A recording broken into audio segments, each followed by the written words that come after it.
जब परवीन बावी को अमिताभ बच्चन की फिल्म सिलसिला से बाहर निकालने के लिए कहा गया तो वो रोने लगी थी। उनकी जगह जया बच्चन ने ले ली थी। रंजीत याद करते हुए उन्होंने विवाद के लिए कलाकार को बदल दिया था।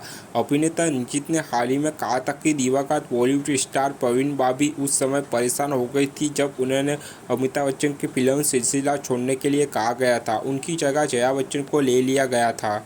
अनुभवी अभिनेता रंजीत ने खुलासा किया है कि 1981 की फिल्म सिलसिला में पहले रेखा और अमिताभ बच्चन के साथ परवीन बावी को चुना गया था, लेकिन बाद में उनकी जगह जया बच्चन को ले लिया गया था। एनआईए के साथ एक साक्षात्कार में रंजीत ने परवीन बावी के साथ अपने रिश्ते के बारे में बात की और कहा कि पिछली फिल्म में उन्हें नहीं लिया जाने के बाद वह परेशान थी। जनवरी 2005 में परवीन बावी का निधन हो गया।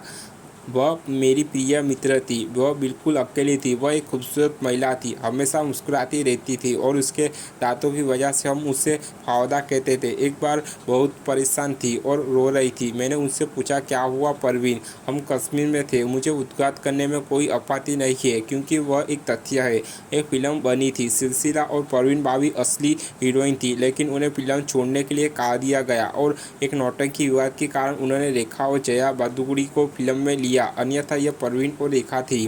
प्रेम प्रतिज्ञा अभिनेता ने दिवंगत अभिनेता संजीव कुमार के साथ अपने दोस्ताना रिश्ते के बारे में बात की और कहा कि वे हर शाम से मिलते थे। वह पली हिल में रहता था। यह हर व्यक्ति की खर्च करने में एक ही सीमा होती थी। मुझे यह चीज़ चाहिए लेकिन मैं इसे खरीद नहीं सकता, फिर भी अगर कर्ज भी लेना पड़े तो मैं ले लूँगा। वह ऐसा नहीं था। वह नहीं चाहता था। उसके पिता की मृत्यु हो गई है, उसके भाई की मृत्यु हो गई, इतने सारे लोग मर गए। आप जानते हैं वह तो नियति होती है, रंजीत ने कहा। उन्होंने यह भी कहा कि फिल्म उद्योग ने कई प्रतिष्ठित अभिनेताओं को खो दिया है जिन्होंने हिंदी सिनेमा को आकार दिया है।